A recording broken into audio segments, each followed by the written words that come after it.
175 wraps of heroin. Intercepts $4.8 million, 57 million safer suspected fake currencies on Lokoja-Abuja highway as Sokoto district head backs 5 years in jail over drug dealing.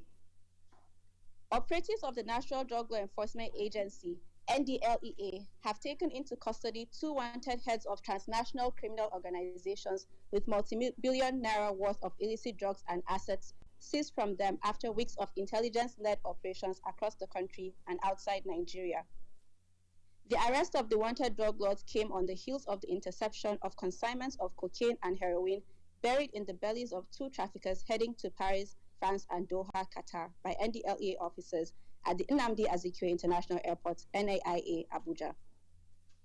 Operatives at the Murtala Mohammed International Airport, MMIA, Ikeja, Lagos, on Tuesday, 10th October, succeeded in taking into custody Hakeem Babatunde Salami, the arrowhead of Tajuddin Babatunde Abioye Transnational Criminal Organization, involved in the illicit trade of several narcotics, including cocaine, heroin, methamphetamine, and ephedrine between Nigeria, Brazil, Ghana, South Africa, Mozambique, and Europe. He fled Nigeria to South Africa upon the arrest of a member of his syndicate, Suleiman Babatunde Oba, at the Lagos airport on August 25th over an attempt to export 25.10 kilograms of ephedrine to South Africa. Hakeem Babatunde Salami was, however, smoked out of hiding through partnership with South African authorities and other intelligence and investigative mechanisms. While some of his luxury vehicles have been seized and his home in Surulere, Lagos sealed, other members of the cartel already in custody include Suleiman and Godwin Edet Matthew. In his statement, he claimed he was into the importation of building materials from China to Nigeria and used to sell gold in South Africa before delving into the illicit drug trade about 2 years ago.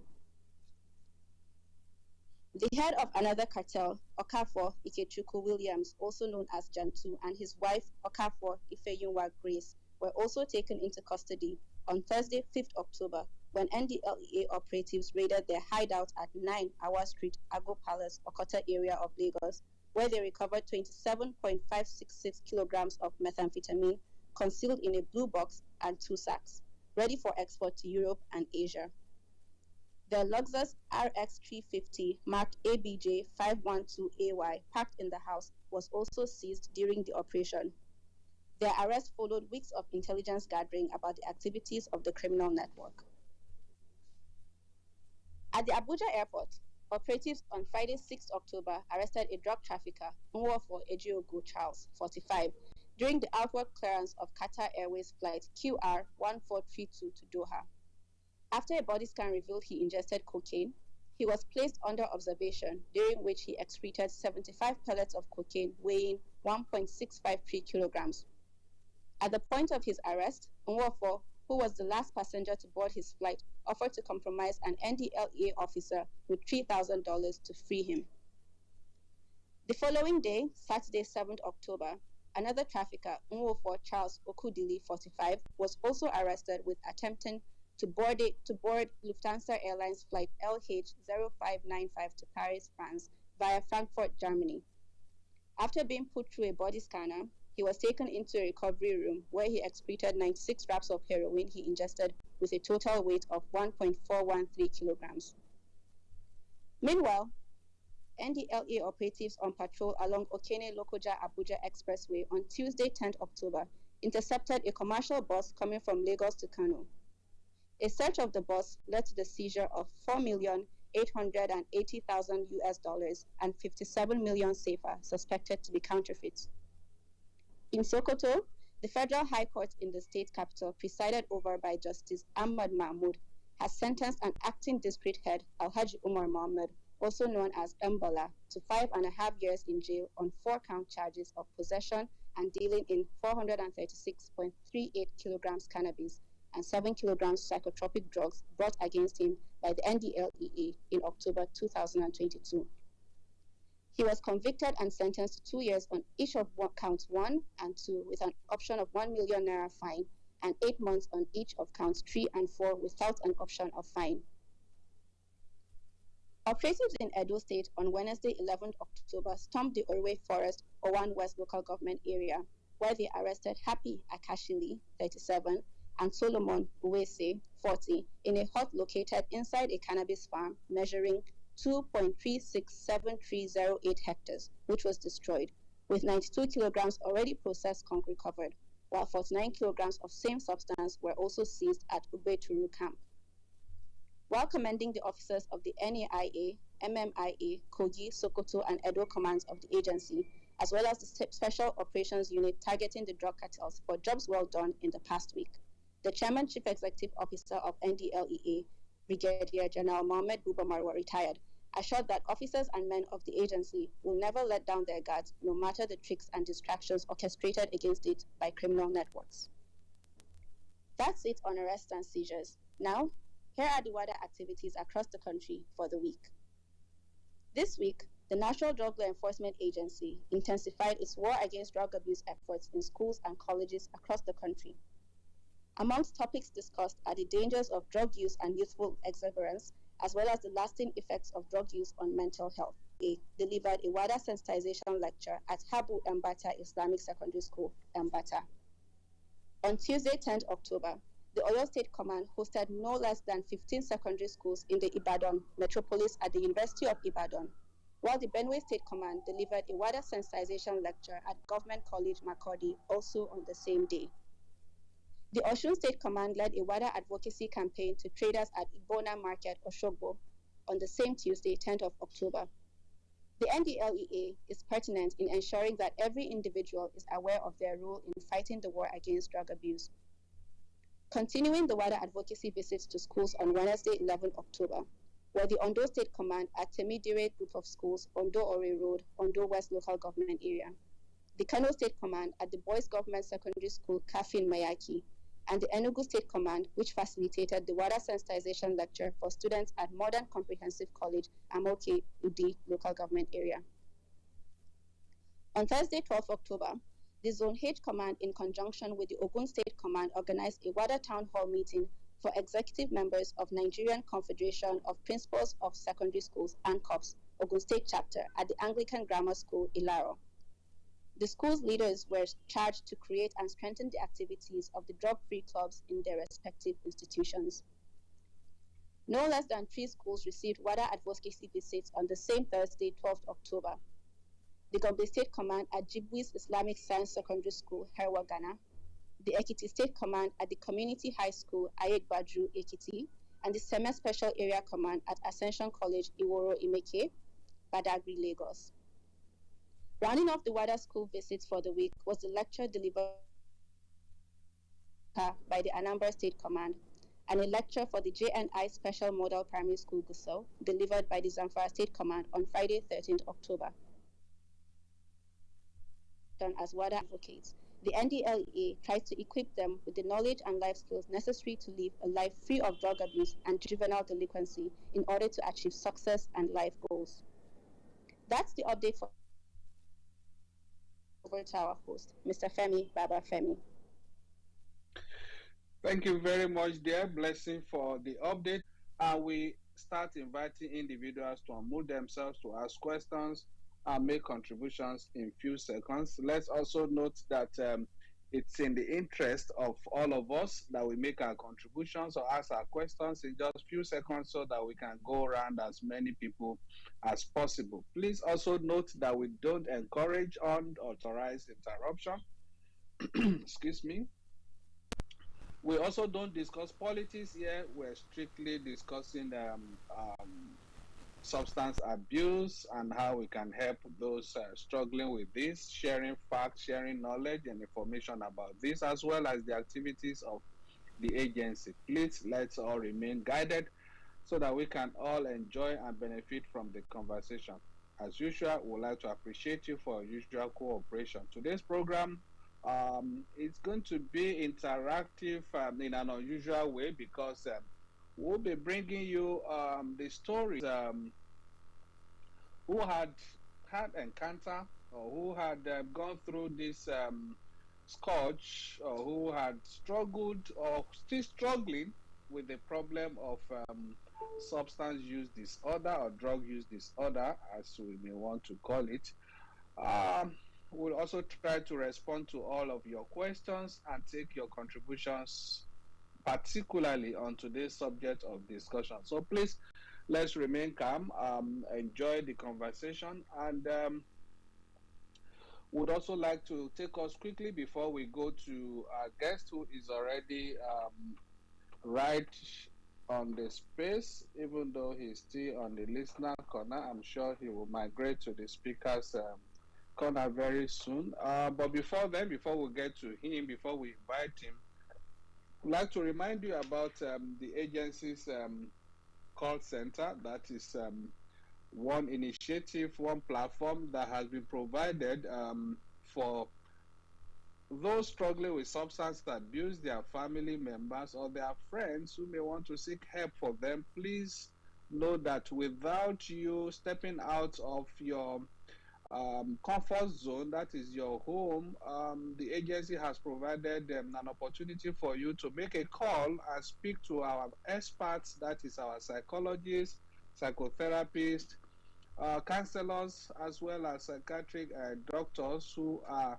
available 24/7 on this at this center. And the access to reach them, there is a toll-free helpline that has been provided to reach. They would listen to you, assess your situation, and give you the necessary help, either through teletherapy or following up with you to ensure that you are checked into the nearest or the closest treatment center to you. The toll-free helpline is a 12-digit line. Please note that it's not 11 digits like the normal GSM number. It's a 12-digit line, and that is 0800 10203040.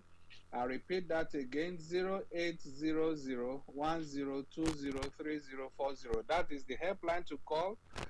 Please also note that at the center, we provide service for those who may want to seek help from us in English and in Pidgin. And beyond that, we also provide service for those who may not be able to communicate in any of these languages. We also have the three major languages, that is Hausa, Yoruba, and Igbo.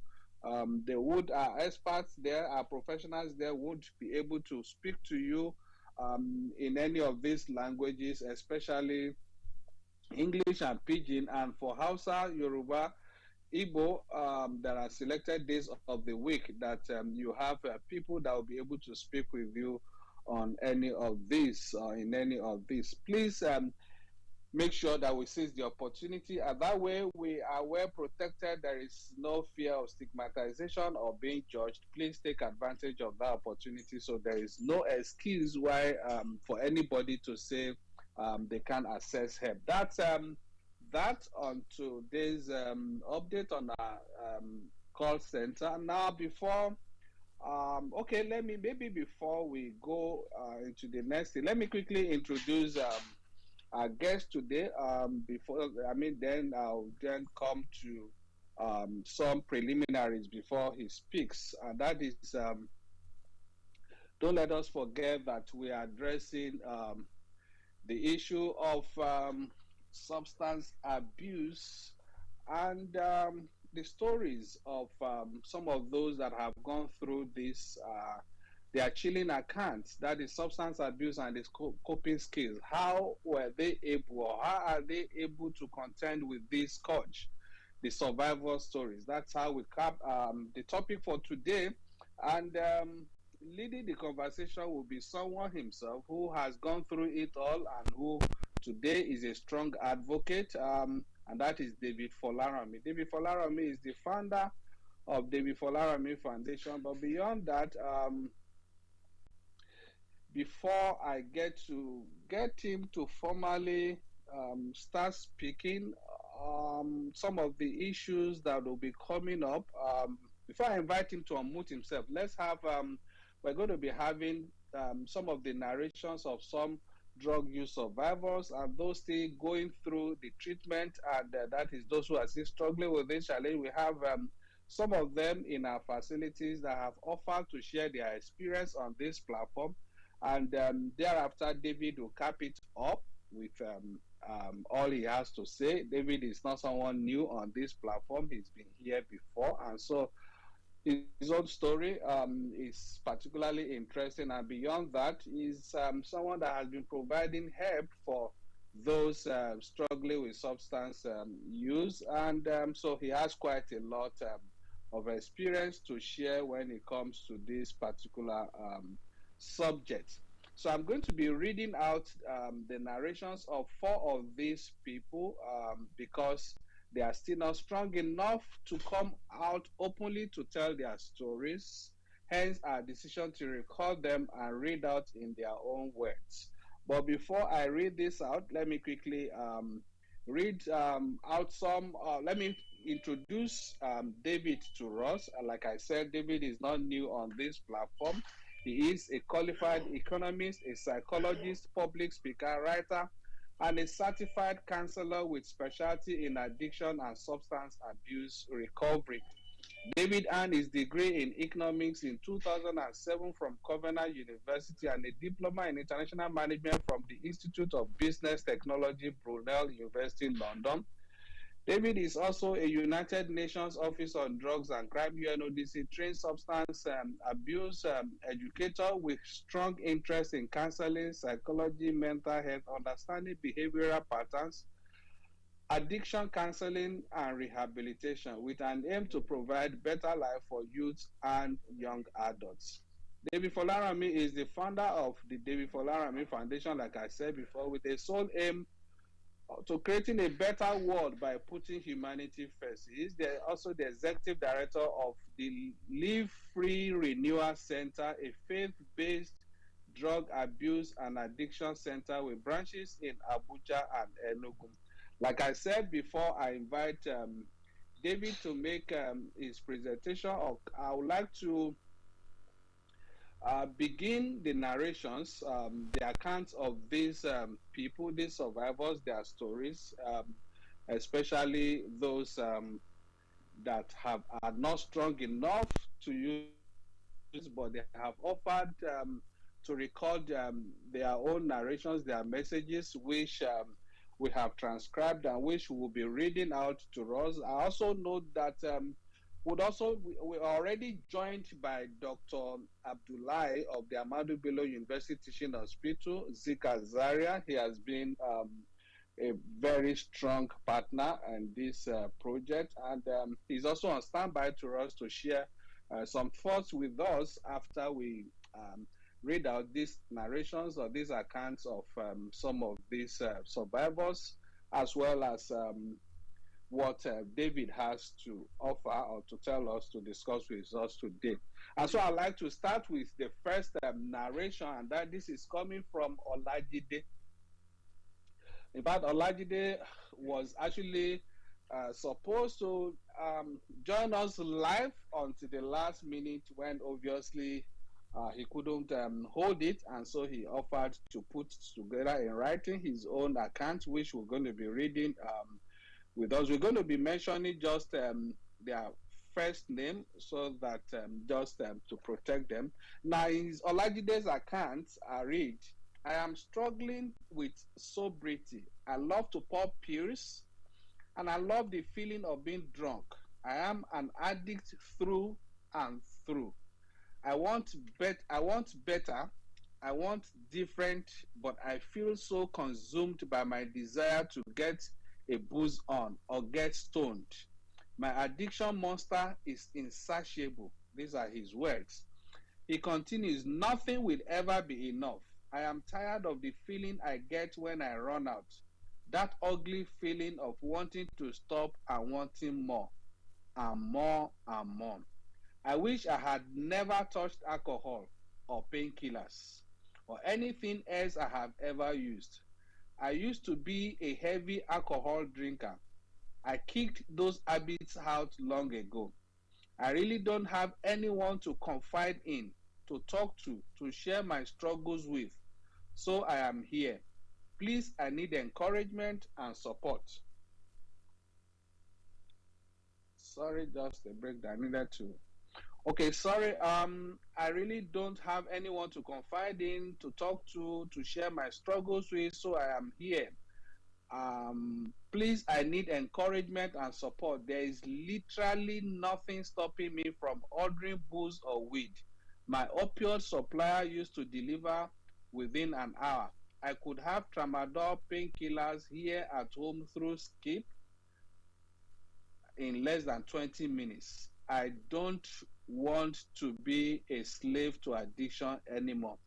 This, I'll tell you, Olajide is very determined, but he's still struggling with the process. That's why, obviously, he couldn't come online. I guess, I don't know, it may be and the listeners' corner as we speak, but then that's his story. He actually supposed to be live on the space with us as a speaker to say directly. Then we have another person who this time he asked that we shouldn't even use any of his names, but we can read out his story. And his story goes thus. And so we have tagged him Anonymous. I never finished my final year exams because I was using drugs. I was in my final year, but I was not attending lectures. I did not do my assessments, and I did not make it to write my exams. I have been arrested up to 20 times by the police because of my drug use. I was detained once by the NDLA in Enugu as a drug user. Drug addiction also cost me my business. If I was not heavily using drugs, my business would have grown more profitable. Now I don't even have the business at all, nor do I have academic qualifications. I'm also meant to be married, but I lost my partner to whom I was betrothed because of my drug addiction. I have also fallen out in my relationships with my family and friends. When I succumbed to drug abuse, I stopped being on good terms with them. I need help. That the other person that is that wants to be identified as anonymous. Then we have another chilling story from another person, Charles. His first name is Charles. My name is Charles, and I'm 30 years old. I started doing drugs almost 10 years ago. I started smoking cigarettes and weed that's Indian hemp or cannabis, whatever name. There are quite a lot of variants now. We have Colorado, we have Loud, we have them in different names, street names. Just so when we hear weed, that means cannabis sativa. Now, when I felt that is Charles now, I'm reading his account. When I felt that they were not effective, that is the cigarettes and weed, in giving me the high I want crack cocaine. I used to convince myself that I was in control of everything and in control of my drug use situation. But I was not in control of my situation. I'm a graduate. I have a BSc and an MSc. I also got a job, but I started slacking on the job because of the drugs I used. I started stealing and selling things from the house to fund my drug use habit. I started causing problems in the home for my mom. When I asked her for help, she tried to help me in the way that she knew she could through prayers, but that did not work. My addiction got worse until my mom got in contact with the NDLA and Madam Stella Maris of the Drug Demand Reduction Unit of the NDLA tested me and found I was positive for drugs that I use. She helped me through the treatment and rehabilitation process. Working with Dr. Kennedy, they started by detoxifying me. They helped me to see the importance of health and then put me on a treatment regimen. I'm still on treatment, but I can say that as of today, I am drug free. I am a healthy person.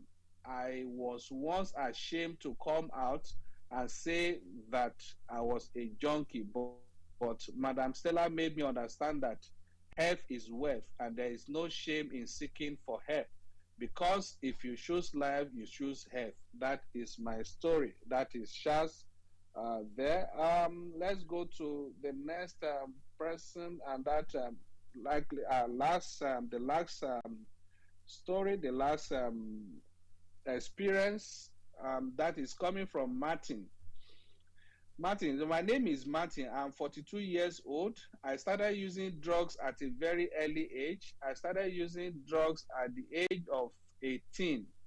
I started from smoking cigarettes, again, just like Charles, and then developed the habit of using marijuana. Marijuana, that's another name for cannabis.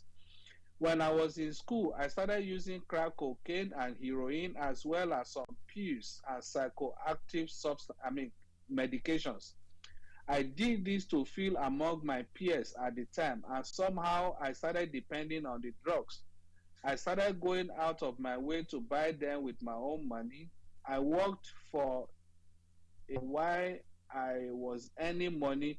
I used my money to buy the drugs to sustain the habit. Eventually, I started borrowing money when I ran out of money so that I could sustain the same habit. I went out of my way to sell my properties to sustain the drug habit. It became a downward spiral for me. All these years, I continued in the downward spiral until I eventually sought help from the National Drug Law Enforcement Agency Drug Demand Reduction Unit in Rivers State Command with the help of Madam Stella Maris. Stella Maris coming up again, and the Deputy State Commander, Mr. Emmanuel, where I am currently undergoing treatment. Okay, he's still in treatment. I have abstained from drugs since being in the facility, and I feel healthy and strong. Staying away from drugs has really helped me to maintain a healthy lifestyle through the treatment that I'm currently receiving. It has been helpful so far. This is my story. We've had that those four chilling narrations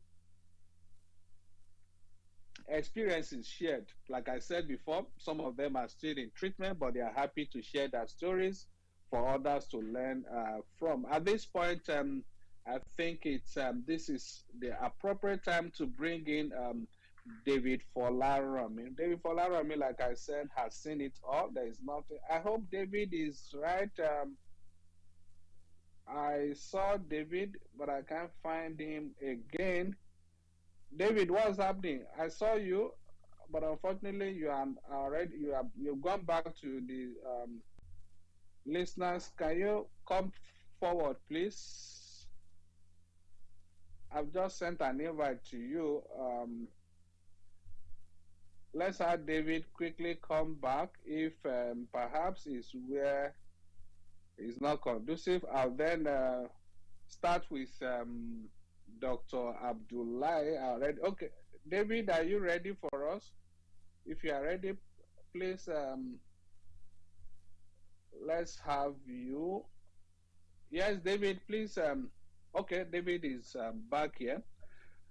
Okay, like I said before, David is a qualified economist, a psychologist, public speaker, writer, and a certified counselor with specialty in addiction and substance abuse recovery. Quite a lot to say about David. He's someone that is known personally to me. So, and I know him as a person. I know his story. So I'm sure, like I said, David has gone through all of this, and he's now working for humanity, supporting our youth and the young adults to make sure they also live a better life like he is doing today. So, David, please unmute yourself. Let's listen to you before we get Dr. Abdullahi to come up. Thank you.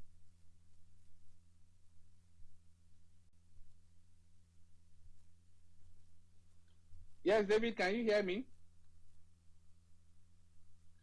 I suspect David is struggling with his network because it's on the speaker's corner, but I think he's not unmuting himself. Okay, at this point, I'd like to, he's gone back to the listener. Obviously, he must be struggling with his network. Okay, then at this point, since we already made an arrangement, even without an arrangement, Dr. Abdullahi is always on hand to discuss all of this. Dr. Abdullahi, you have listened to the stories of these four people who have gone through or who are still going through this. Can we share, can we get some insights from you on some of these stories? We see quite a lot of similarities in their stories, and I'm glad that we have David here because I also know David's stories. Almost the same features. Please, Dr. Abdullah, let's have some insights from you, being a deep and knowledgeable practitioner in this field. Please, Dr. Abdullah, kindly unmute yourself and let's benefit from some of your experiences. All right. Good afternoon once again, Mr. Femi Babafemi. Good afternoon to our listeners, and good afternoon to these wonderful individuals who have agreed to share their stories with us, so that it may inspire other people to follow suit, take the step that they need to take to get the rehabilitation they so much desire and they so much need, actually. These stories are really very familiar. In fact, most of the people that are facing these problems, if you listen to their stories in one way or the other, you can see the similarities in what they go through. You know, like we normally say, drug addiction, the very common thing you see or you hear is when you can stop, you don't want to stop. And when you want to stop, you cannot stop. Usually when people start, they have this conviction that, no, I can always stop if I want to stop. But it's not like that. By the time your body becomes used to it, you become fully dependent on it, you will not be able to stop just by yourself. You will need a lot of help, you will need a lot of effort to be able to stop. And that is what is very common among all drug addicts. Now I'll be looking at some few problems one may encounter even in the course of the rehabilitation process. You know, there are certain challenges people do face while they go through this rehabilitation. Some of the common problems or some of the common challenges include craving, like the first person told us about his predicament. You know, craving is the strong desire to use the substance the individual is using. You know, and this happens so seriously or so severely or frequently during the phase of detoxification, when the individual is just stopping the use of this substance. You know, because the body has become so used to the substance, you know, the individual will experience this strong desire, psychological desire or craving to use the substance. You know, and there, or if the substance is readily available, even when you try to talk to them about the need to stop or the need to have a behavioral change, they do not see that need. We say they are at the stage of pre-contemplation. They are not even contemplating it. You know, sometimes with some effort and support, individuals can move from this stage of pre-contemplation to the stage of contemplation, whereby the individual begin to think, yeah, this, my habit could really be a problem. I'm beginning to have a lot of problems with my family, with my studies, with my friends, and, you know, with the larger society. Is it possible that this my substance use is actually a problem? The person begin to contemplate. So you can see from pre-contemplation to the stage of contemplation, you are getting somewhere. With more effort and more support, more counseling, the individual can move from the contemplation stage to the decision stage, where the person actually make up his or her mind and say, yeah, I think this actually is a problem. I am going to make a change. I am going to seek for help so that I can stop this my substance use. That is the stage of decision. All right. So from the stage of decision, the person goes to the stage of action. The person actually take action to stop. The person actually reach out for the help, either to the NDLE or any other rehabilitation center to, you know, to get the help they need. So from the action phase, the person moves to the phase of what? Maintenance. That is, the person sustain the action. You know, from there, you know, along that line, the person can go back to the substance use. We say the person has a relapse, or the person can continue on the path of sobriety. That is, the person have actually quitted the use of that substance, and that is that. So along this cycle of change, relapse or lapses can occur. Lapses are just once in a while slips, you know, somehow by mistake, maybe met a friend or something like that, you know, let me just person takes it and feel very bad, taking this step to stop this thing, and now look at it, I have taken this again, and the person decide not to take again. That's a slip, or that is a lapse. Now, a relapse is a situation where the person go back to his rehabilitation substance use. The person actually go back to using the substance just the way he was using it before the rehabilitation start. That's a relapse. Now, this problem can occur at any stage of the cycle. When these relapses occur, it is not the end of rehabilitation. A lot of people will experience relapse during the course of the rehabilitation, but with determination from the significant others, I mean the loved ones, the people providing the help and support, this person can pick up the pieces and actually go back to the rehabilitation process again. And a lot of them eventually will succeed. So relapse is a very big challenge during the rehabilitation process, and we have to put it in perspective and put it at the back of our mind that these are normal occurrences during this change process, and they need to be managed very carefully. Now, another challenge individuals who are going through rehabilitation may encounter is mental health problems. Like we said, there is a high connection, bi-directional relationship between substance use and mental health problems. So individuals who use substance may develop these mental health problems, or those with mental health problems may begin to use substances. So when you have a situation where mental health problem is coexisting with substance use, it can be a challenge. And as a service provider, you have to identify that there is a mental health problem in this individual apart from the substance use, so that you can manage the two concurrently. You can, as you are managing the substance use, you are also taking care of the mental health problems, so that the individual is able to cope better. Other problems people may face include, like some of the narrators have told us, relationship problems. Drug addiction can damage relationships with family and friends. So it is important to repair these relationships in order to maintain sobriety.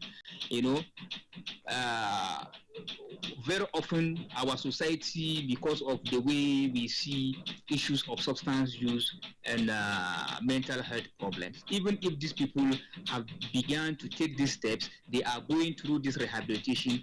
Some of the damaged relationships, some of the people that have had their relationship damaged with these people, actually make it difficult to for reconciliation to take place. But it's important that we repair these relationships and give them the support and show that we have confidence in their ability to get out of this problem. That can go a long way to encouraging these people that are going through this problem to go through it without having other problems of relapse or lapses.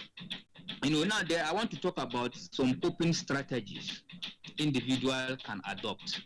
When you are going through this rehabilitation process and these challenges are emerging, there are certain things you can do to make it easier for yourself.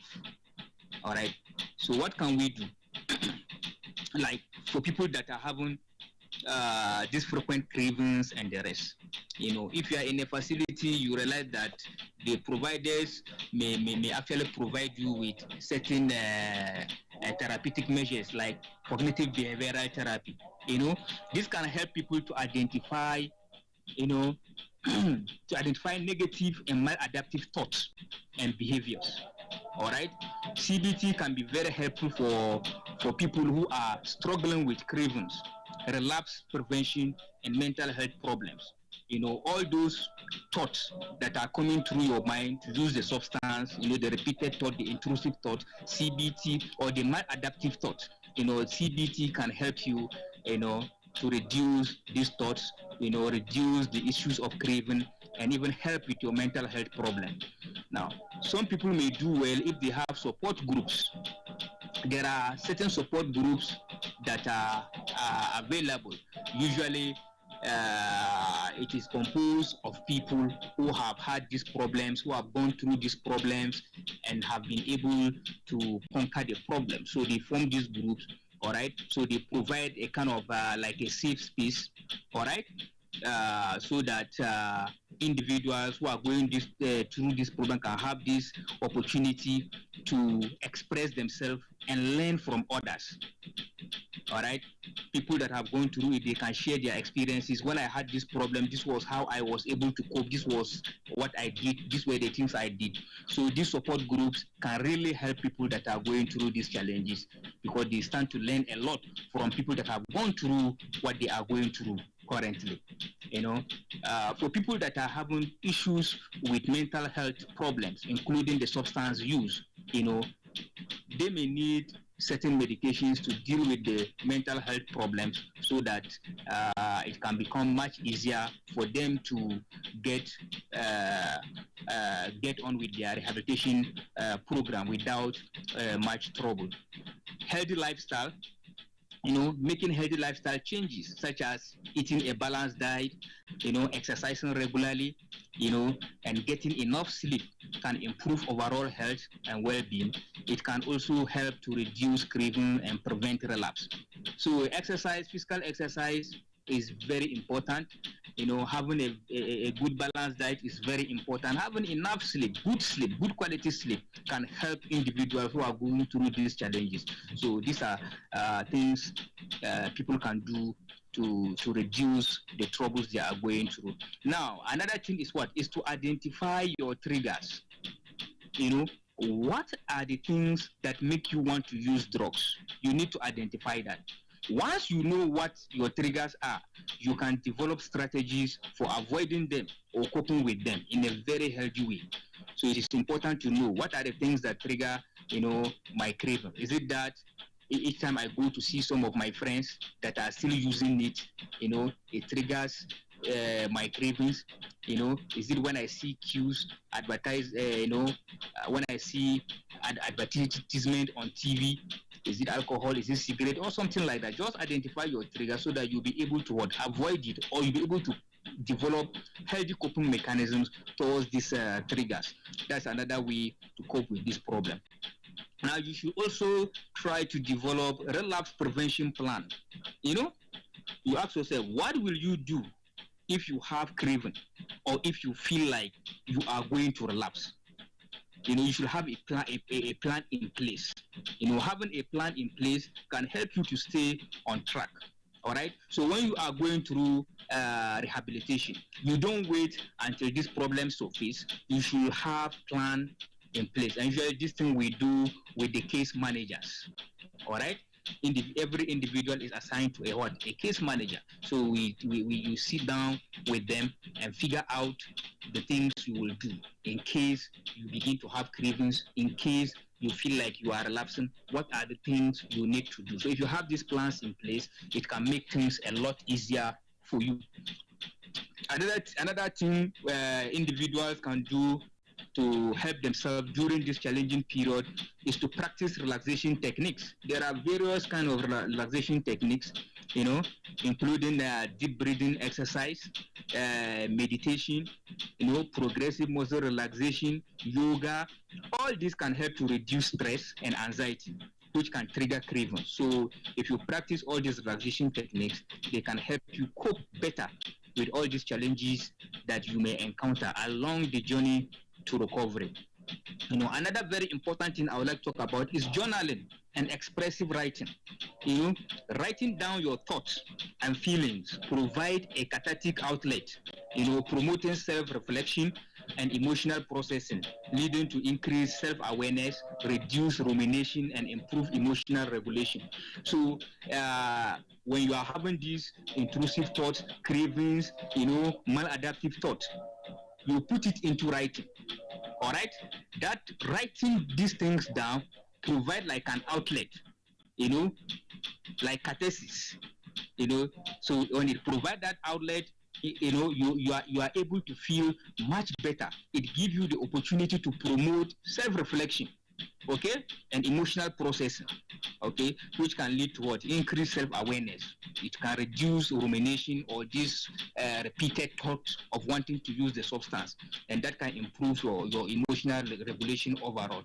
So in summary, these are some of the very few things individuals can do to help themselves when they are going through this this trying period during their rehabilitation process.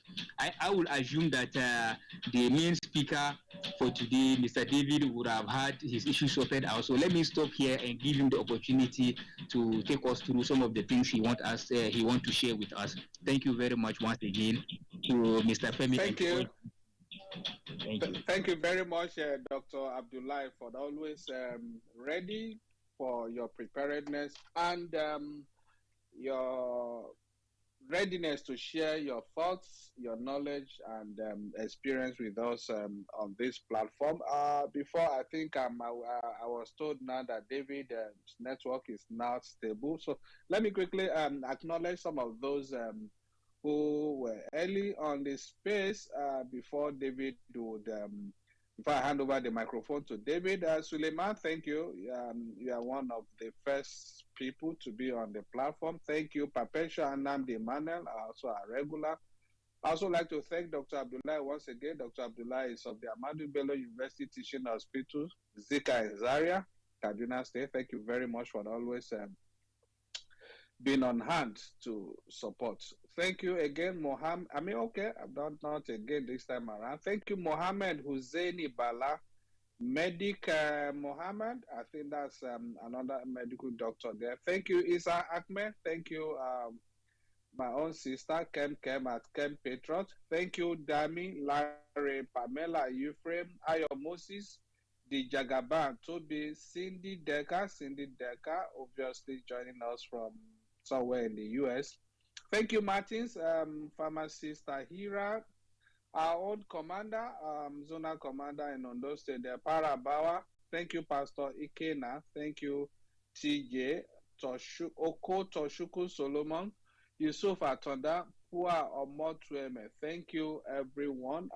That's it for now. I'll continue to acknowledge as many people as I can. I've also cited our own Nostike. Nostike is joining us from Columbia in Maryland, US. Thank you, Nostike. I've seen your face there. All right, it's time for us to listen to David Folarami. Please unmute yourself. I've introduced you 2-3 times when your network was not stable, but now please go ahead so that we can save time. Good afternoon, everybody. Good afternoon, our amiable Director of Media and Publicity, Mr. Femi Babafemi, for this opportunity. I would like to express my sincere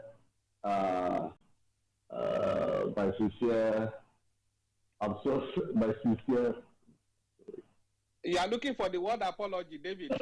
Yes, apology. My sincere apology for the network issues. Sorry, I kept on changing from one network to another, and it was working all morning, you know, so sometimes these things are totally out of our control. I would like to thank the chairman of the National Drug Law Enforcement Agency, Brigadier General Buba Marwa, who has given us the opportunity to have this platform to educate, get knowledge, and share information on drug use and how we can live free from it. Thank you all very much. So very quickly, I was able to hear some of the very chilling experiences of some of the stories of survivors that our director has read out. And like he said, I'm not new to this space. I've shared my story on this space. And all of those stories just brought back memories of some of the pain and anguish I went through during the 7 years that I struggled with drug use. I started off from while I was in school. I was actually in the UK at the time, as it was read in my profile. And then my flatmates introduced me to drugs, started with cocaine, ketamine, mushrooms, cannabis, sativa, and etc. You know, and then I got back to Nigeria and then started using crack cocaine, and it degenerated so badly, so badly that just all of the things that were narrated in some of those stories that were read out. I started selling property, you know, sold cars, facilitated the selling of a house, of one of a family house, just so that I can get money to fuel my addiction. You know, the house that was rented for me, I sold everything, all of the property, all of the gadgets, all of the electronics, all of the furnishings inside of it. I sold it in exchange for drugs, I remember on the 14th of February 2014, I was, along with some of my friends, arrested by gallant officers of the NDLA. I was taken to the Gudu office in Abuja over there, where I was kept for a while and then started some rehabilitation process. But I went through rehabilitation, came back and I relapsed, and things just got worse. Things spiraled literally out of control. I started living in the trap houses, and this is such a terrible experience because if you look at my background, I was raised in a very religious setting. My parents were very religious people, and I went to some of the best schools at home and abroad. I had one of the best results in JAM at the time when I wrote it. I had an opportunity to study in any of the universities I wanted to in the country, but then drug use came, drug abuse came, and then all of these opportunities just went out of the window, and it was as if I had become a shadow of myself. I wasn't the David anybody used to know. Everybody was now like, what has happened to this person? It got to a stage where I'll be lying to people that my mother is dead and I need money for the burial, or things like that. It was really bad. I did anything and everything to get money. Something else that is worthy of note is I lost four of my friends, due to drug overdoses. One of them was a classmate of mine in university, Covenant University, and then we started this drug thing together, and it just got so bad. And one day they called me and they said he's dead. It was very painful. Another was a friend. It's a friend. She was just 19 years old at the time when she died. She died in London, the United Kingdom, and it was also a very painful experience that she died of a drug overdose. And then two other people who also died in similar circumstances due to drug use. So this is something that I know people are going through because I've experienced it firsthand. So when those accounts, those chilling accounts were read out, I could relate to what those people were saying. But then we thank God that there was a turnaround at some point through various interventions, self-determination, a whole lot of willpower, and then the grace of the Almighty God, which I would never ever rule out, has helped me to put all of that behind me. And I am currently on the journey of recovery, and not just on the journey of recovery, I'm also working with people to help them come out of active addiction into sobriety. So very quickly, let's talk about, and I would like to say a big thank you to the speaker who came before me, Dr. Abdullahi. It was almost as if he had my notes, and then everything he said, I'll just start wondering, is he actually reading from the notes I put down for this speaker space? So thank you very much, sir, for that very explicit description and explanation and teaching. So some of the coping skills, let's just go quickly, some of the coping skills that I have put in place that are working for me, and I'm also teaching others, who are coming out of active substance use and working towards the journey of recovery. Number one is refusal skills. Now, these are life skills that will help us not only to live a life free of drug use, but will help us in many other aspects of our lives. I know there are people on this space currently who don't have any struggle with drug use. They just want to be a part of what's happening. And I believe that some of these life skills can actually help us in other aspects of our life. So number one is refusal skills. So ideally, a recovery person would avoid high-risk situations and people completely. People who will, the previous speaker talked about triggers, and then we know that we have friends or people who are enablers or who are triggers. So someone who is in recovery and serious about his or her recovery will avoid such situations. However, do you agree with me that this is not always practical? This is not always possible.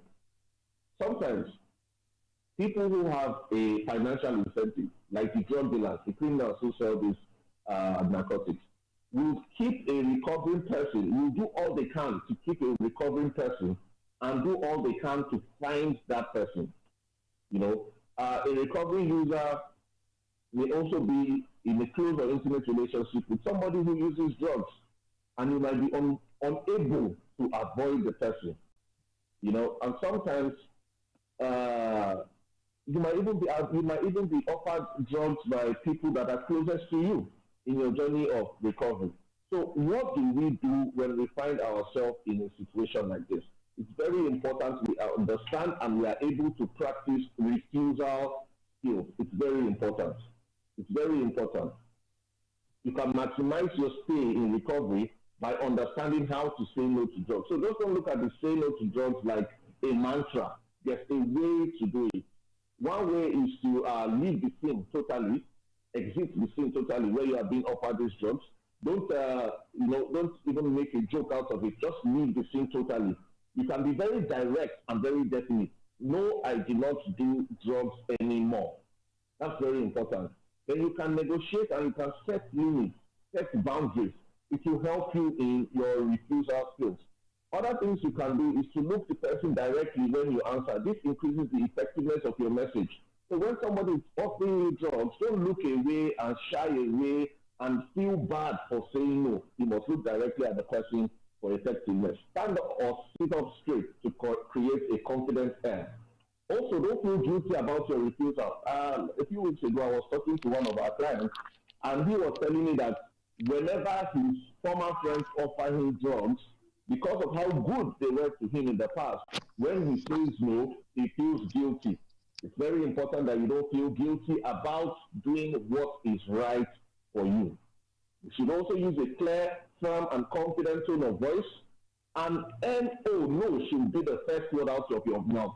When you offer drugs, when you're in your recovery stage, and somebody offers you substances, you don't start explaining, this is why I'm not doing it. No, I don't want NDLEA to catch me. No, I don't want, no, NO, no, should be the first word out of your mouth.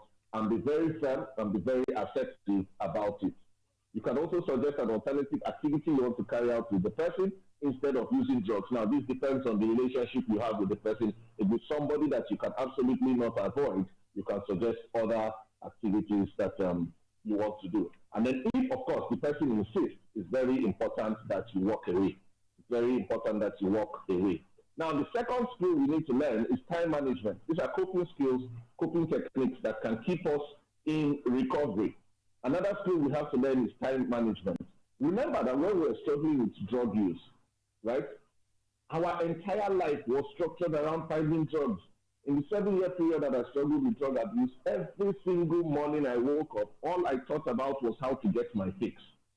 You know, using drugs, how to pay for drugs, how to scam people to get drugs. Now, once you've gone through treatment and you're on the journey of recovery, it's very important that you now structure your time, because the lack of structure can be dangerous to a recovering person. When you understand and you learn time management and scheduling skills, it can help you in your recovery. It will help you feel more in control of life, and it will reduce your anxiety. When you have nothing to do, it's very easy to get anxious. It will help you to avoid triggers. It will help you to avoid triggers. It will help you to counter the drug-using lifestyle, and it will create a basic foundation for ongoing recovery. Now, when we were using drugs, like I said, everything we think about was how to use drugs. So when you are now in recovery, you need to come up with a timetable to manage your time. People like me have an active timetable of 5 a.m. to 12 midnight every day of the week. So there's actually no time, even if I wanted to think of drugs, there's actually no time to think of relapse or to think of drugs. Making daily plans of your activities that promotes recovery reduces the possibility of boredom, impulsive decision-making, exposure to triggers, and relapse. It's very important that we understand time management as a coping skill to keep us in our recovery journey. Now, the previous speaker talked about triggers, which is very important. We all must understand our triggers. We have internal triggers, we have external triggers. The internal triggers are those triggers we cannot see and touch, almost like the software of a computer. They include your emotions, anger, happiness, you know. And then the external triggers are those things we can actually see and touch, just like the hardware of a computer. Now, all triggers, because not all triggers can be avoided, we must understand that simple thought-stopping techniques can help us to quickly interrupt the trigger craving cycle. Not all triggers can be totally avoided. And the previous speaker talked about some thought-stopping techniques. I believe he mentioned relaxation. I'm just going to add 3 more for the sake of this space and the sake of our time. We can also look at visualization. Visualization is a very important thought-stopping technique. So one technique to use is to use visualization. It's a switch from what comes into your mind, from the urge or the thought of using drugs. Once you are able to visualize something else and you have mastered this art, then it's going to be able to help you to scale through when some of these cravings or the urges to use comes. It's very important that we understand visualization. Then relaxation. Relaxation can help us to cope with the emotional and physical sensations of cravings. Remember that cravings often create feelings of hollowness, heaviness, cramping in the stomach. These feelings can be relieved by breathing in deeply, just like the previous speaker said, and breathing out. Repeat this process a few times or as much as you want, and you will find out that you'll be relaxed and the thoughts to use will eventually leave. There's another one that I like very much, and it's the rubber band snap. The rubber band snap. So the rubber band technique is has been used for many years by recovering people. And how it works is by putting a rubber band on your wrist, and then when the thought of using drugs or alcohol comes, you pull it as hard as you can and let it snap. This is a technique I've used for years myself, and I've taught other people to use with very positive results. It's a classic behavioral conditioning technique that can be used in a wide range of situations. Like I said, to use this technique, a person puts a rubber band loosely around his or her wrist. When a craving or using or the thought to use comes, he or she snaps the rubber band lightly against the wrist and says no. Preferably say it loudly, irrespective of where you are. I always tell people, for those of us on this side of the divide, those of us who have used drugs, those of us who have suffered from addiction, we are forever and ever different from people who have never used. So we should do things differently. If the thought or the craving comes and you need to shout where you are, irrespective of who is there, please feel free to shout. Because only you knows the pain you went through when you were struggling with addiction. So if anybody looks at you and decides to look at you as a mad person for shouting no in the public, just smile to yourself and tell yourself that you have won that particular battle. So use the rubber band snap. Very importantly, when it snaps on your wrist, you can actually say a big no. And finally, the fourth one, under the thought-stopping techniques, is to call somebody. Very important. Call somebody. It's always important we have recovery partners, people who understand our struggles. They can serve as accountability partners. Calling someone effectively interrupts cravings. I know sometimes you might say, what if my phone is not there with me? What do I do? Well, if it is there with you, you should have your accountability partner on speed dial, so that once that thought comes, that is the first person you call. Before this, you should have talked to that particular person about your struggles, explained to them about your addictions, and the recovery process that you are currently in now. And so that whenever they see your call, they know that it is an SOS and they have to pick up whatever the situation is or wherever they are. I'll talk about a few examples of non-trigger activities. I think the previous speaker mentioned some, but I'll quickly do this. Number one is exercise, very important. We know that exercise also stimulates the happy hormones in our brain. We have 4 of them. And instead of drugs stimulating these hormones, exercise can do likewise for you. For those of us that are into yoga or meditation can help. Attending a support group meeting, very important. Eating or sleeping, for those of you who are on my WhatsApp, you know that I eat a lot. Some people say that I have done replacement therapy, and I've replaced eating food with, I've replaced using drugs with eating food. Well, that's one way to put it, but then I know that it helps me, and I know it could also help you. Recreational activities like reading or swimming, it can also help. Spending time with the family and loved ones, it can also help. So finally, I'll talk about the first coping skill that I would like to talk about today. It's very important. It's also not just a coping skill for recovering addict. It's a life skill that every one of us on this space should learn. It's called problem-solving skills. Problem-solving skills. It's interesting to know that there are ways or techniques or systems to solve problems.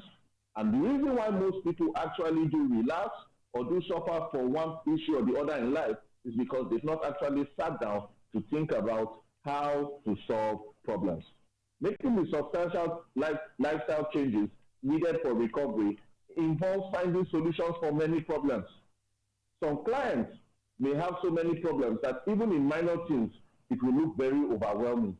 Sometimes something as straightforward as writing an exam might seem very overwhelming.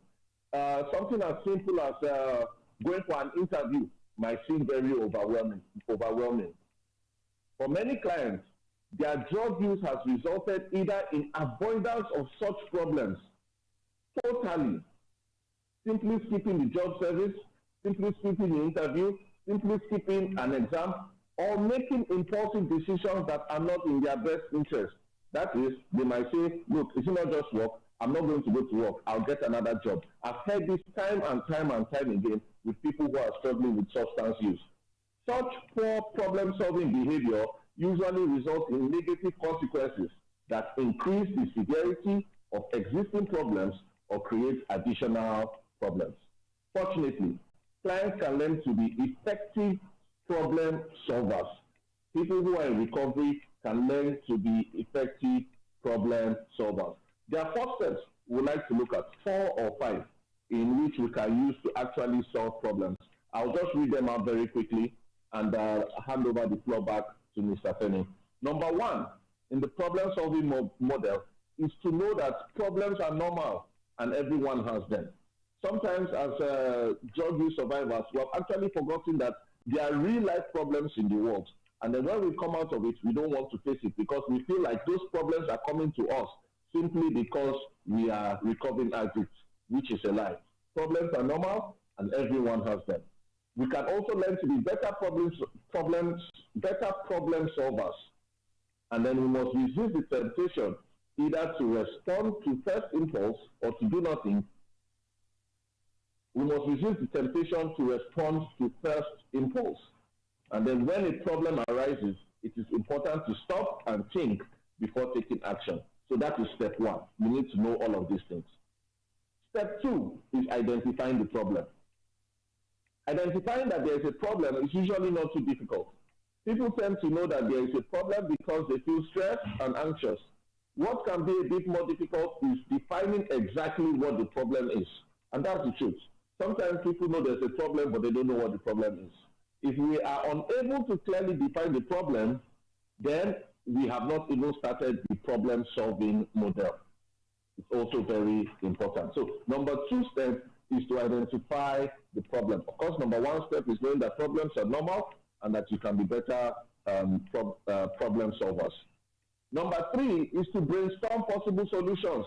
So instead of having a problem and somebody says, why don't we go and smoke weed or smoke Colorado or take cocaine, is going to make you think more. No, that's a big no. You should actually sit down and brainstorm possible solutions. In brainstorming, it is important to come up with as many solutions as possible. We should also write them down. At this point, we must not reject any idea to try and think of just the best idea. Write all the possible points down. We must use our imagination and think of all possibilities. Even ideas that are impractical or clearly not possible may have elements that of us can agree with that. We should also not evaluate plausibility and doability until all ideas have been identified. So in step 3, we must brainstorm possible solutions. You should not look at any solution as useless. Write all of the solutions down. And step 4 is evaluating and selecting a solution. So after writing all of the possible solutions, we should now look at all of the, we should now evaluate and select one. What is the best possible thing that will happen if you choose this alternative? What is the worst possible thing that will happen if you choose this alternative? What is the most likely thing that will happen? What could be the short-term and long-term solutions, etc. And then you eventually pick one solution out of all that you have written. Step 5 is developing a plan of action. Many solutions will have several steps, so we should break all these steps down and create a particular plan of action. And finally, step 6 is reviewing the progress and evaluating the outcome. This is a 6-step model on problem-solving skills. Of course, due to our time, I could not delve into it in detail. But I found out that most people who struggle with drug use come out of active addiction and then they don't want to face the real life problems of the world, which makes it very easy for them to relapse. So I'll just give a recap of what I talked about. Number one, refusal skills. It's very important. We learn how to say no to things that are detrimental for us. Some of us are yes, yes, yes people, and that's why we find ourselves in problems because we do not know how to say no. And even when we say no, we feel guilty about it. That's not good. Number two, time management. We must manage our time to the letter. It's very important. Create a proper time management plan and scheduling of your activities. This blocks out routes for relapse or thoughts about drug use or alcohol use. And then we talked about thought stopping techniques. Number one is visualization. Visualize something that is good, something that you love. Save it in some part of your memory. Whenever a thought comes about using drugs or alcohol, you should visualize that thing that you have saved in the part of your memory. Then relaxation technique is very important. Breathe in and breathe out as often times as possible. Rubber band snap is number three, which I've also said is very, very effective. And then calling someone. Have somebody who understands your struggles, knows about your history, and let that person be on speed dial. We talked about a few non-trigger activities to include exercise, yoga, meditation, attending a support group meeting, eating and sleeping, recreational activities like swimming, etc., and then spending time with family or loved ones. And finally, we talked about problem-solving skills. It's important that we don't run away from our problems or we don't resort to going back to use drugs or alcohol to solve those problems, because in that way you'll have created two problems. One, the addiction will come back, and most times, most often than not, it comes back worse than it was before it started. And two, the problem that you're actually running from will be waiting for you. I think at this point I'll stop here, except there are any questions that I'll be called on to answer in the rest of the time. Thank you very much, sir. Thank you very much, there. David has again discharged himself duly, excellently, and perfectly. David, like we told you before, is a qualified economist, a psychologist, public speaker, writer, and a certified counselor. He's someone who has gone through all of these struggles before, and just like we shared the stories of 4 others who offered to put their own stories in writing, you know, quite a number of them are still not strong enough because of the fear of stigmatization out there. Some are still going through treatment, and so they decided to put them to record their own stories. And we read that just before we had David capping it all. And David, like I said, his own experience also very deep, and we believe quite a lot would have learned from his own story, and especially the experiences he has shared. That is the coping skills. Thank you very much, David Folarami. An excellent. You're welcome. You're welcome. All right, now quickly, okay, I also like to acknowledge our own the head of the agency's alternative development unit, that is Dr. Jonah Kolo. Dr. Jonah Kolo is of the NDLA. I've seen him on the platform. I've also seen Dr. Asiya Adamubu.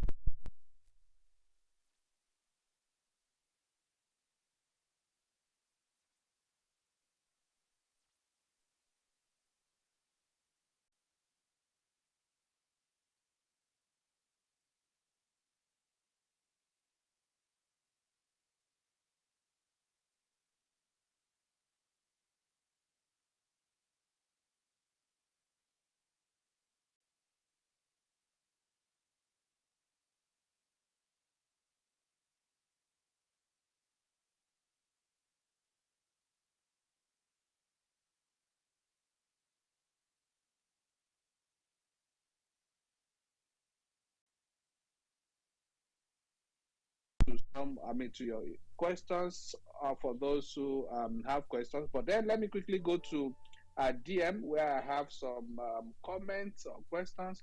Okay, I have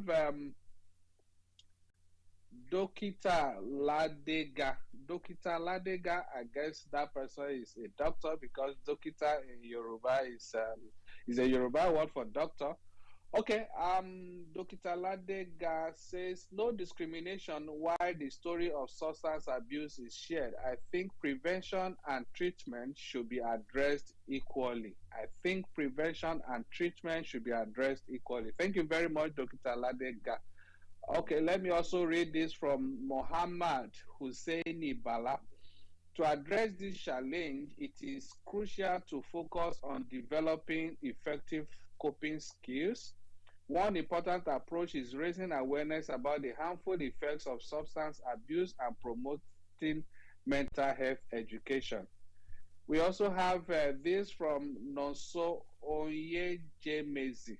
Nonso Oyejemezi says, don't feel guilty when you are doing what is right for you. Thank you very much there. So that's an encouragement for those who are fighting it hard to come out of addiction. We appreciate those encouraging words from No. So now let's come back to the space to get to take those who are already seated in this corner. Please let's make sure that we have barely 35 minutes to go. So please let's make sure that we manage our time. That is, let's limit our contribution questions to 30 seconds, maximum 1 minute, so that we can go around those already indicating interest. Let's start from Yusuf Atonda. Yusuf Atonda, can you unmute yourself and let's hear from you? Yusuf Atonda, if you can hear me, please unmute yourself and let's hear from you. Yeah, good afternoon. Good afternoon, please go ahead. Okay, nice talk from Mr. David. I really recommend his talk. It's drug abuse nowadays really a terrible thing, especially among the youth. And it's something I believe the agency can really work on in order for us to be able to cope with. But in order for us to talk about those drug abuse, if you look at majority of those people that are abusing the drugs, which is in Nigeria majority of them are people that have been left hopelessly. Majority are the people that have they've looked down on themselves, that what else do I have to do? Though it is not something that they should, no matter what, you shouldn't look down on yourself and say that that is what you want to resort to, but it is what the country has made them of. And my topic, my saying is not really about that, but if not through that, what I'm saying is that my saying is not about that. I'm just trying to say about what has led majority of those youth into abusing the drugs. Because if you check those youth, they are graduates, and these are the people that have been rendered useless, that they feel that there is nothing for them to do, that makes them to resort in the usage of the drugs. These are the people that the country have left behind, that it makes them resort into the drug use. Because when you are in an environment that nothing seems working for you, you try your best and you see that it is only the mighty that is getting it, while the little ones, no matter how you try, you don't get what you want. You will be less privileged, you are less privileged, you are among the commoner, definitely. You will find yourself in that situation. Like all right, I mean, you made the same point so that you don't keep repeating, so that our speakers can respond to you. But if you still want to add something to add, please quickly in 2 seconds. Okay. Yeah, Yusuf, can you hear me? If you, yeah, I guess you have made the same point. I got your message perfectly well, and I'm sure we should give the opportunity to our speakers to respond to what you are saying. That you are trying to justify what I'm trying to say is that the question is even for you, Mr. Babafemi, sir, to help me to answer, sir, so that the youth of this nation will have something to depend on. The youth of this nation, majority that are still in usage of drugs. If I believe that if you have a Nigerian that is working, there will be drastic reduce in drugs. Majority of those that are using drugs, that are intake of drug right now, are the people that have lose hope entirely in the country. Imagine somebody, sir, after finishing school, then you are at home, you try your possible best, doing a menial job that is not even, that is even a graduate. You can't say a graduate should be doing the job, and you happens to be in that situation and doing that job in order for you to survive, so that you not be a beggar or a thief.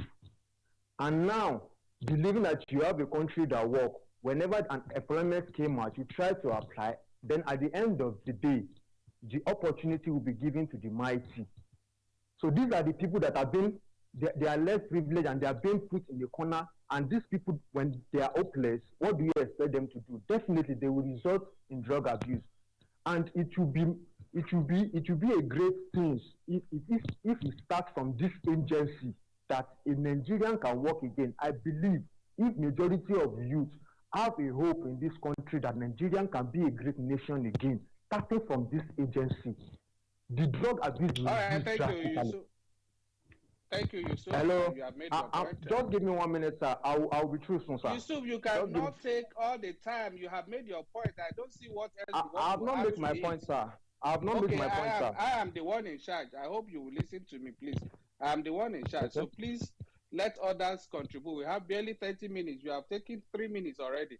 So okay, please, just one more minute to make this point, sir. You cannot have a minute again, Yusuf. I've given you. Okay, 30 seconds to just say this. Sir, these minutes are going already. Just listen to me, please. Just listen to me. Let's give others the opportunity to speak. You can't be the only one speaking. Thank you very much, Yusuf Atanda there. I guess what he's trying to say is joblessness. Yeah, there is no need denying the fact.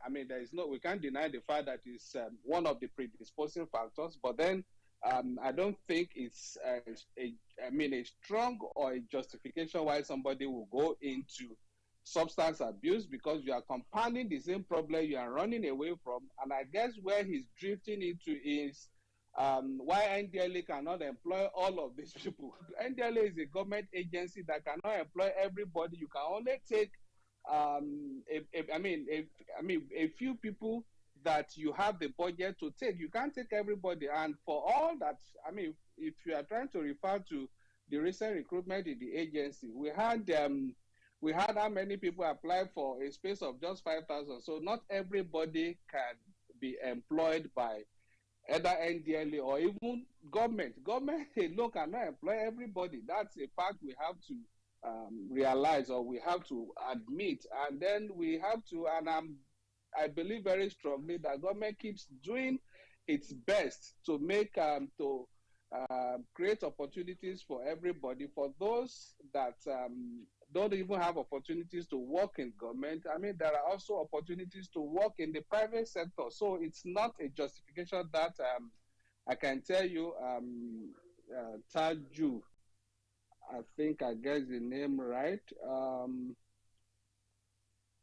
Yes. Okay, let's would David, I think David David is back. Okay, David, would you want to say something to what the points he raised?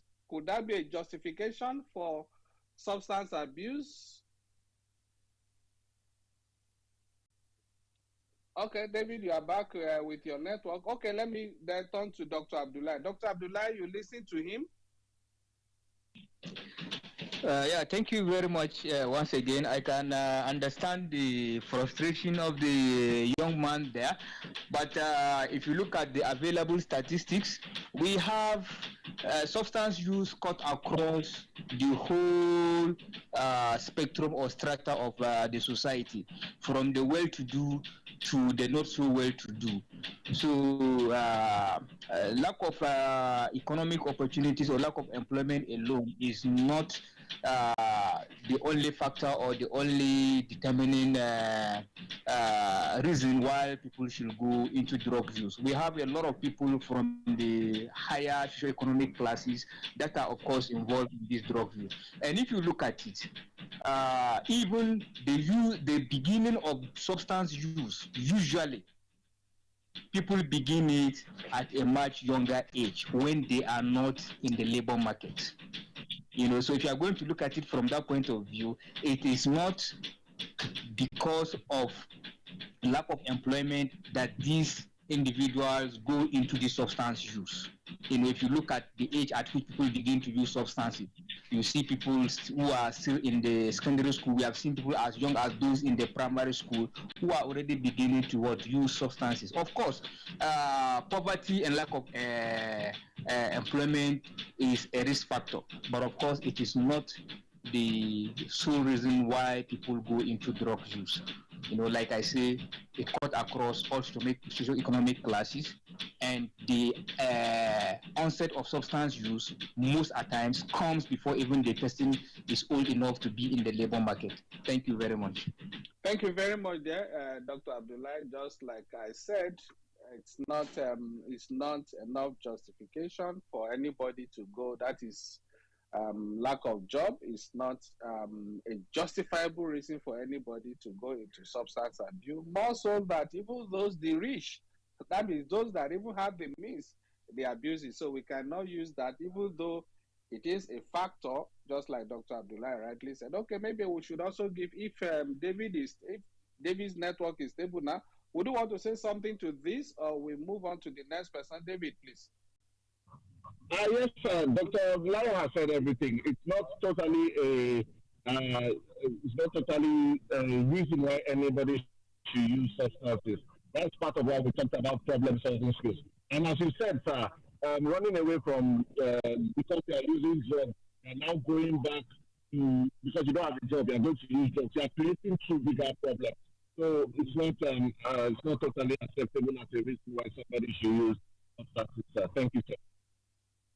All right, thank you very much there, David. Okay, let's give the next opportunity to Perpetua. Perpetua, please unmute yourself. I keep passing you by to give others the opportunity, and today you will not be able to make a contribution. Thank you. Perpetua remains a constant feature on this program. Thank you, Perpetua. Please go ahead, unmute yourself. Don't worry, go ahead. Okay, sir. Good evening, sir. Thank you so much for this excellent opportunity. Thank you, Mr. David, for that outstanding speech. You have made it very easy for us, especially the NDLA. They are doing. I don't even know how to appreciate them, but I really love what they are doing. As having someone that have a first-hand experience like you, and the way you have already told us what you are doing and what you have done to help yourself and also help the people around you, people that are going through what you have gone through. Another thing that I want to say is self-affirmation. You had the opportunity that your family were able to support you all throughout your time of being an abuser or a victim of drug abuse. And you were able to navigate your way out because of the support group that you had. Self-affirmation is one of the things that have helped people. And when you tell yourself that you can do anything, you can. And the thing that really is putting people under pressure is because of the society out there. They pay pressure. I want to be like my friend. Why am I like this? I just want to do this. I just want to do that. If we are raising children, and if we can raise them in a way that they can be contented with what they have, being contented with what you have can help a lot of the youth out there. Because when you know that the family that you're coming from, that is one thing that my parents always tell us when they were grooming us, that you don't take what does not belong to you. You don't behave because other people are behaving anyhow. Because if something happened to you, they have somebody that can help them out. You don't have anybody, so behave well.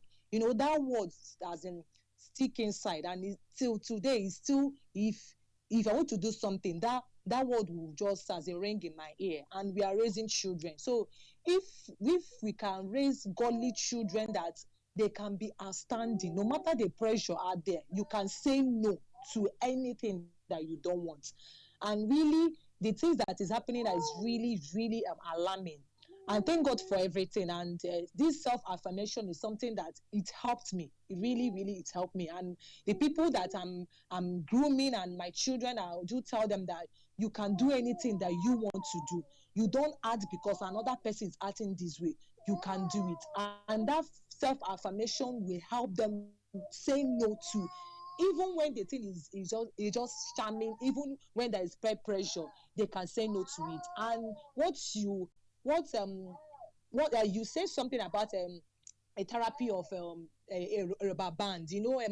We just as in concluded the youth program, and that particular therapy was mentioned that youth that are going through, it might not be drug abuse, it might be depression, it might be anxiety. You just have to put that around your wrist, and anytime that you want to do something that is not healthy for you, you can just drug that rubber band, and it will reset your memory, it will reset your brain to tell you that you don't have to do this. You are different, and when you are different, you act differently. Thank you so much, sir, once again for this opportunity. I'm really grateful. Thank you. Thank you very much, Perpetua. Always contributing something tangible each time she speaks on this platform. Thank you once again, Perpetua Nnamdi Emmanuel. She is a regular of this platform. Thank you for your contribution today. Now, I have two questions for you, David, and one for Dr. Abdullahi. All the three questions are coming from Inibong. Okay. David, please, the first one says, okay, I may ask the two questions for you together. The first one says, does your foundation have, that's the Bifolarami Foundation, does your foundation have any programs targeted at families of victims to build their resilience in supporting the victims, just like you had while in your own experience? That is one. The second one for you, also from the same person, what was the most important factor that enabled you to reintegrate back into the society? Those are two questions for you, David. Please respond to them before I come to Dr. Abdullahi. Okay, thank you very much. The first question, yes, our foundation does conduct, first of all, we do family psychoeducation, which is very important, and then we do family therapy. Now, the reason for this is because I believe that when a person is struggling with substance use disorder, as a matter of fact, the person's family is suffering more. There's an adage in one of our local languages that said, is the family of a madman that suffers more. And this is not me calling substance use disorder patients mad people. I'm just using it to buttress my point. To do that, however, we do it in person at our office in Enugu State. But by the grace of God, very soon we're going to integrate an online program for family members, and it's totally free, because we know that these family members are suffering, wives are suffering, mothers are suffering, fathers are suffering. In fact, we have children that are bringing their parents now for rehabilitation. That's how bad it is. So yes, we have to do some form of therapy to help the family members. And the second question, what was your most important motive for reintegration back into the society? It was a strong desire to end the pain and the suffering that had caused my family. Still back to this family issue we're talking about. I used to have an uncle that would tell me that if I will not eat yam because of yam, I should eat it because of oil. So there's anyhow you want to look at this program. It got to a stage where during my drug use, I had resigned to my fate that I might not be able to give this thing up. But then it now got to a stage where I'll now look at my mother who was getting old and who was getting very aged very quickly, and this is someone who sacrificed her entire life for me. So even if I wasn't going to stop because of myself, I had to do it for others. And then the second motive was to actually make something out of my life in helping other people to help me to get active addiction and into recovery, and then the work I'm doing now. Thank you very much, sir, for this opportunity. All right, thank you very much, David. Always giving us great insights, especially using his own experience. Okay, the next question is for Dr. Abdullahi, also from Inibong, and that is speaking to children about drug use is often met with skepticism, as families suspect it may raise their curiosity. From your experience, how would you advise parents to speak to their children about drug abuse in a way that deters their curiosity without scaring them. Dr. Abdullah, do you get that, or I should repeat the question? No, I think I got it. Okay, please go ahead. Thank you very much for the question. I think it's a misconception, just like the misconception we've had about issue of families educating their children about sex education, or people talking about suicide. You know, people have the misconception that when you talk about when you try to educate your children about sex education, you may be eliciting interest in that, and they may, you know, go astray. Or when you talk about suicide, you may be putting the idea of suicide in the head of people. It is not true. Educating children about drugs, just like any other education, is very, very vital at the family level, because if you do not do it, if they don't get the correct knowledge and the correct understanding from the family, an alternative from the society, and it might not be very good for them. So it is always better at the family level that in fact that's why we advocate, even from right from primary school, that we should have drug education, you know, for children. You know, children should be able to learn about the dangers, why they should stay away from it. It is very, very important that they know what it is, they know how to avoid it, they know the problems associated with it, they know the dangers of using it, they know what to say when they are offered something like that, or where to go and lay complaint and stuff like that. It is very, very important. Of course, like any other thing, you make sure that when you are educating children, the environment is not threatening, in a relaxed atmosphere, entertain question, let them know that they can ask questions where there is, you know, where there is a need for clarification. Okay, and usually when children have this basic understanding or basic education from the family level, it is much, much easier when they go into the larger society. When somebody is telling them what is contrary to what they learn at home, they will always come back to you. Daddy or mommy, somebody said this, you know, unlike what you said the other day, someone was telling me this. You know, you have the opportunity to intervene very early before they begin to use false information or wrong information that they get from outside the family setting, you know, and it becomes a problem. So it is very, very important. You know, discussing drugs or teaching children about the dangers of drugs doesn't make them begin to think of using the drugs. Thank you very much.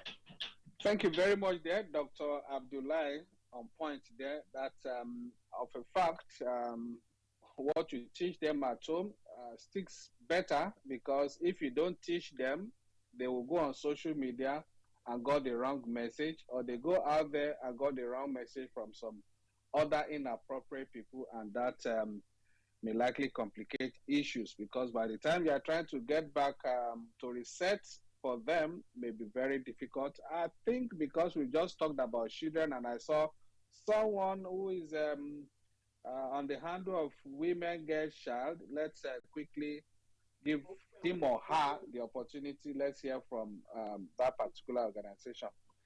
Women Girls Child, please go ahead. Okay, good afternoon, sir. Good afternoon.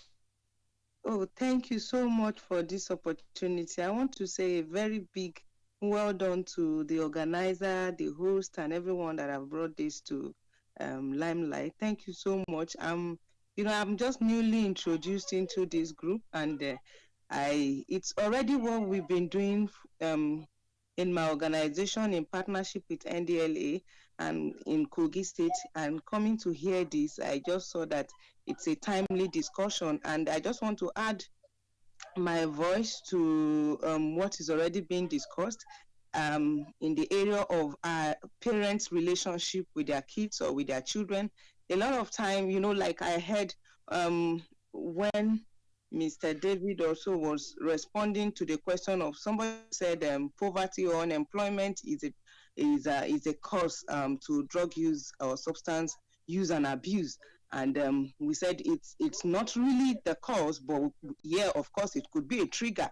And I agree to that. And this is it. A lot of parents out there really don't have a good relationship with their kids or with their children at home. Most times we think most time we think we have kids at home, but we're really living together as strangers, and yet we call them our children, because one, this communication line is not clearly spelled out or drawn out. So most time we think we're communicating with them. We don't know that we're just there giving them order or giving them instruction, and really not having a good communication, because effective communication requires the both party, and until communication is well understood by both party, there's no really communication. And I want to say for some of us in the developmental sector, and I also know that there are a lot of parents here, there is need for that effective and clear communication between parent and children, so that you really have good understanding of who you are dealing with.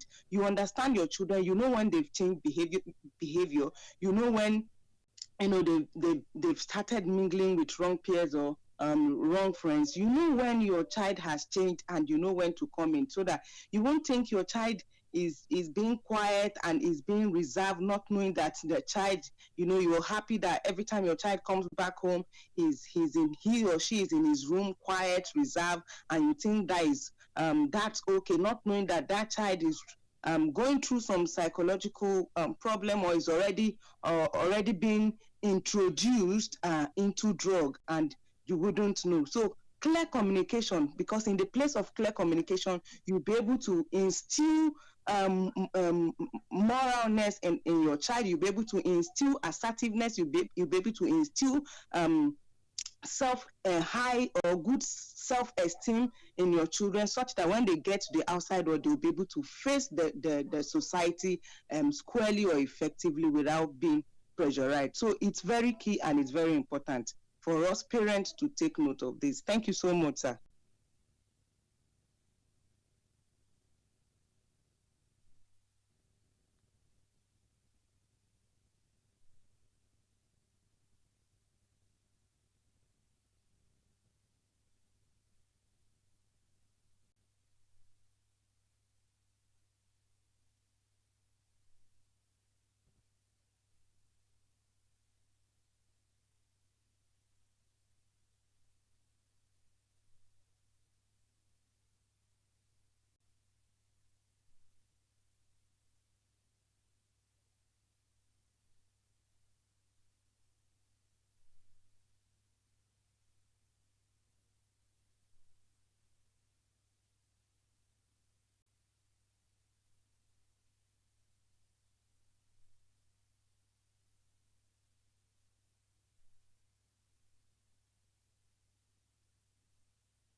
right, Mahmoud, can you hear me now? Yes, I can hear you loud and clear. Okay, I'd like to apologize for the glitch. Sorry, very, very unfortunate. That's again beyond our control here. It happens.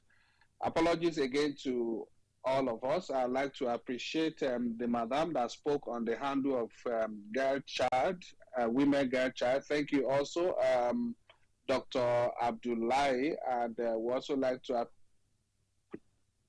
our guest, David Folarami. Thank you very much. At this point, we have barely 5 minutes to the end of the answer. We'd like to take the parting shot from Dr. Abdullahi. I guess David has also disappeared from the space. I guess the network. I don't know whether this one is coming from X or from our own local network here. So, but then let's quickly wrap it up with the closing remarks from Dr. Abdullah. Then we'll go on some other announcements before we close the space for today. Thank you, Dr. Abdullah. Please go ahead and unmute yourself and let's hear from you. Right. Thank you very much once again, Mr. Femi. Thank you to our numerous listeners and contributors. I would like us to take home that substance or drug addiction, like we've always said, is an illness just like any other illness. It's a brain disease. It is chronic. It is relapsing, and it requires collaboration, between the person that has fallen a victim, the family, and the society to deal with the problem.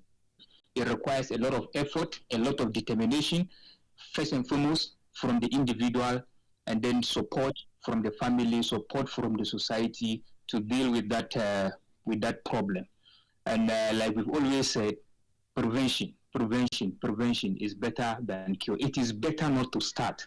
It can be very difficult to get out if you are in it. So it is better not to even start. Please do not say you want to try.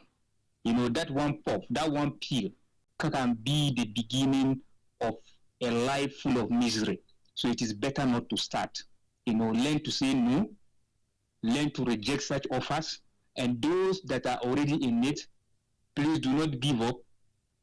Give it everything it takes. It is something that you can, it is a challenge you can surmount with the right determination, with the right action, and with the right help. It is something you can get out of. So please, let's give the support we need to give as a people, as a community. Let's support these people. Let's give them the help they need to get out of this problem. Anybody can be a victim. Thank you very much. All right, thank you very much there, Dr. Abdullah, for those thoughts, for sharing those thoughts with us. I appreciate that. Okay, let's quickly, would like to appreciate again David Folarami for his time with us. I'm sure he's encountering what I encountered. He actually started, the problem actually started even before he came on the platform, on the space. That is his own network, and suddenly it was extended to me. But I'm glad I'm back, okay, to properly and formally close the space. David Folarami is a qualified economist, a psychologist, public speaker, writer, and a certified counselor with specialty in addiction and substance abuse recovery. He's someone that had gone through this struggle for years, like we all had him. For 7 years, he was involved. He's someone I know personally, and I know his story. And again, the same chilling stories we had from those 4 accounts, some of who are still even in treatment in facilities in parts of the country. We had their own chilling accounts. That awesome. All of these were put together for all of us to learn one thing or the other, and we're glad that we've all listened today. I will be also happy the more if we will not just stop at this conversation. Let's please try and share the recording with others so that they can also pick one or two things. I'd like to once again appreciate Suleiman, Perpetua, Nnamdi Emmanuel, Dr. Abdullahi. Dr. Abdullahi is of the Ahmadu Bello University Teaching Hospital Zika in Zaria. He's he's not even almost, he's a regular and always ready to provide insights every Friday on this platform. Thank you, Mohammed Husseini Bala. We read your message from our DM. Thank you, Medic Mohammed, Isa Ahmed, Kem, my own Kem at Kem Patriot. Thank you, Dami, Larry, Pamela, Ephraim, Ayo Moses, Dijagaban, Toby, Cindy, Decker, Martins, Pharmacist Tahira, our own commander, Parabawa, Pastor Ekena, TJ, Oko Toshuku Solomon, my own RN Tinuka. Thank you very much. Tinuka joined us from Maryland in US. Thank you, Yusuf Atondam. Even though Yusuf didn't, he was furious when he left because of his issue with employment, but then we'll continue to do the best we can, but let's keep hope alive. Thank you, Pua Omotuemen. Thank you, our own Dr. Jonah Kolo. Dr. Hasia Adamubu, thank you very much for finding time to come around. Thank you, Usman Dipo, Abu Abdurrahman, Kaidia Haruna, and Women Get Child. These are just the people I noted down. Sorry. Apologies to the rest of us that didn't call. We can't call everybody who have some number on the space. Thank you, everyone, for being part of the conversation today. Next week, we'll continue again. But before I leave, let me quickly acknowledge some of my colleagues working behind the scene with me here. That is Shidi Musa, Francis Dele, Mahmoud, Phil, Val, Blessing, Kumbi, Vina, Charity, Queen, John, Ali, Imam, and the rest of you guys. I appreciate your support. Thank you very much. It's Friday. Let's not take things for granted. Please, let's guide our loins and do only what is allowed by law. Let's keep safe again. We've all listened to the problem, the encounters, the narrations, the story of people who are struggling with substance abuse, those who are still struggling. Let's not fall into that gap again. It's a great dish that you may not know when you come out of it. Let's stay on the positive side of life. I remain yours sincerely, Femi Baba Femi. Next Friday, 3 to 5 p.m. is another time for our conversation on a related but a different topic. Thank you, and see you then. Do have a wonderful weekend. I hand you over to Mahmoud to properly close the space. Thank you. Bye-bye. Thank you very much, sir, the host, and of course the NDLE's Director of Media and Advocacy for guiding us throughout today's program. Before we go, our listeners who are enthusiastic about the agency can visit our social media handles, our website, www.ndla.gov.ng, our social media handles at ndla_Nigeria on X, Instagram, and YouTube. On Facebook, it is at ndla01. Do join us same time next week for another edition of this wonderful program. I remain Mahmoud Isa. Over to you, Bami.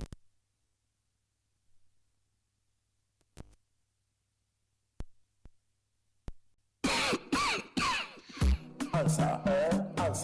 With the you way say you want number. No. Scoosh. No. Good. No. With the you way say you want drama. No.